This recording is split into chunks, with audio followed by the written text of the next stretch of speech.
Taigi sujungiau savo blokus. Biški mažiau biškiuką laidų. Gavosi taip, 4 gavosi blokai šitaip stovi ir 3 blokai taip. Dėl to, kad surinkus šitus blokus, tas tabletės vadinamas, šitoj pusėje gavosi minusas, tai yra pliusas, šitoj minusas. Ir taip gavosi 4 blokai, o ten gavosi atvirkščiai, gavosi šitoj pusėje minusas, o šitoj pusėje pliusas. Tai teko dėti, kaip matote, tokias šynas perjungti, sujungti, skumutuoti. Toliau dėjau savo jau senai pirktą ir prieš tai turėtą tokį kaip ir saugiklį. 160 amperų čia yra.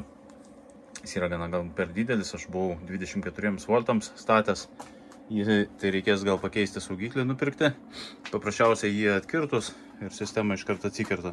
Ir dar po to dar dadėsiu tokį 10 amperų saugiklį, kur išjunginėjant inverterį ar paleidžiant, pirmiausia užmaitinamas per tą saugiklį ten 10 amperų, o paskui pasijungia visą pilną sistemą. Ir taip pat atvirkščiai išjungiant, įjungiamas 10 amperų saugiklis, jis visą laiką būna išjungtas, paskui įjungiamas 10 amperų saugiklis, užsimaitina inverteris, pradeda dirbti ir po to įjungiamas pagrindinis kritiklis ir atjungiamas 10 amperų saugiklis. Čia toksai, kaip sakant, apsauginis toksai yra padarytas, kad iš karto neduoti labai didelės srovės į inverterį iš tokio masyvo. Galiu parodyti dabar, tuo įsidėsiu.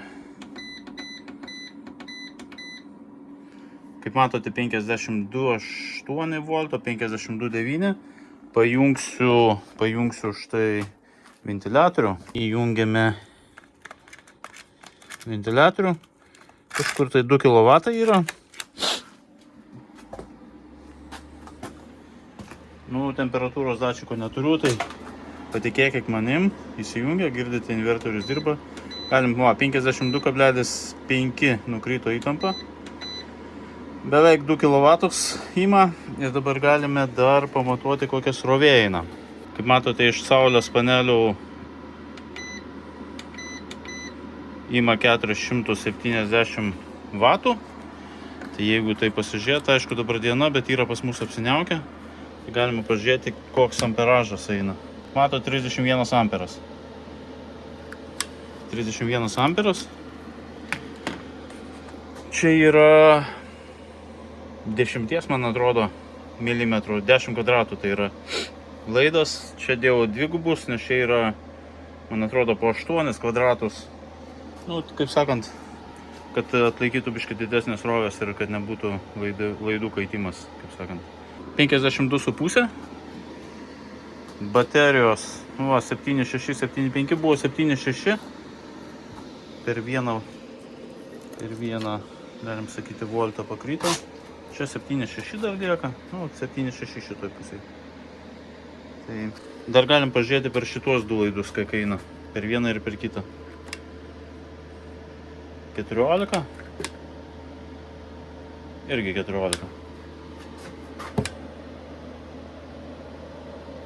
29.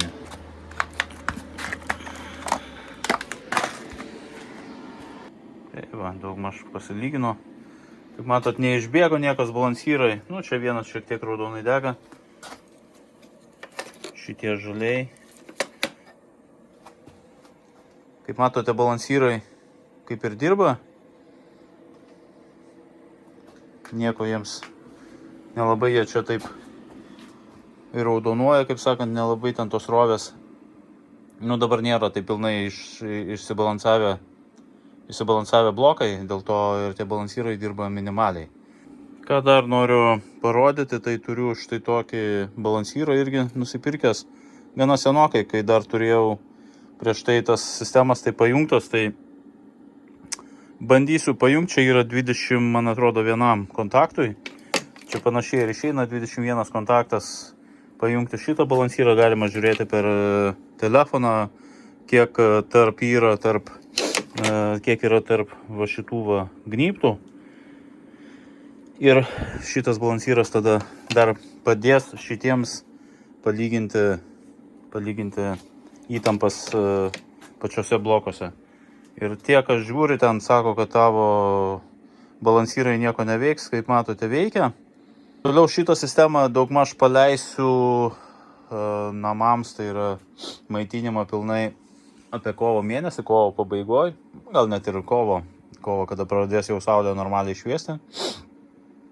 Po kol kas dar pas mane veikia šilumos siurblys, tai bet neapsunkinti šitų baterijų, nes aš turiu pilnai šitą inverterį, kuris man gamina normaliai ir dar turiu prikaupęs elektros ir iki balandžio mėnesio reikia ją kaip tai ir išnaudoti. Dėl to po kol kas šitos sistemos nekankinsiu, bet jinai bus pilnai pajungta tam sezonui, kad kuo daugiau prikaupčiau po kol kas, kol leidžia mūsų įstatymai ir kol kas nepakeitė įstatymų dėl kaupimo.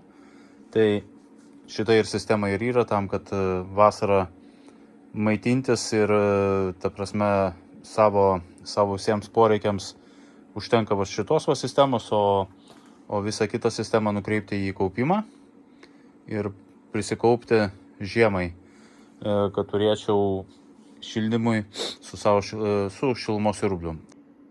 Štai kaip atrodo dabar sujungta visa sistema ir parodysiu nuotrauką, kaip buvo prieš tai. Tai galite palyginti, kas buvo. Štai nuotrauka ir kaip matote, prieš tai buvo tų blokų pridėta tiek, kad buvo iš kiekvieno bloko atėjo laidas ir taip kiekvienas blokas turėjo minimum 48 voltų vadinamas. Dar kam reikalinga man ta elektra, tai aš turiu kaip matote elektromobilį, tai jisai, kaip sakant, savo paima, bet palyginus, kiek aš sunaudoju elektros šildymui, tai šitas automobilis man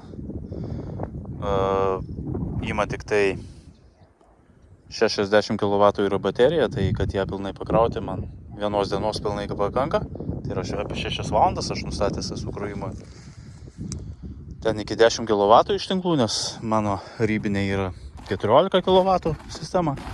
Tai pilnai man pakanka tos elektros ir automobiliui, bet daugiausia elektros yra sunaudojama tai šildymui, šilumos siurblys.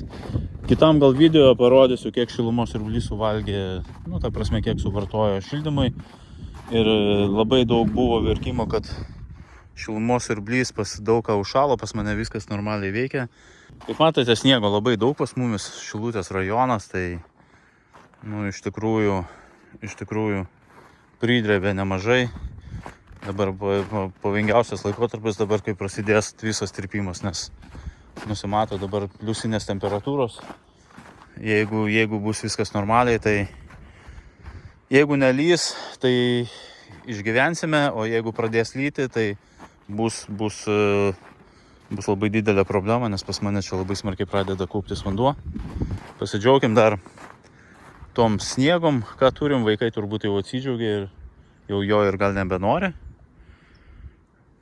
O mes laukiame pavasario, laukiame saulės kuo daugiau.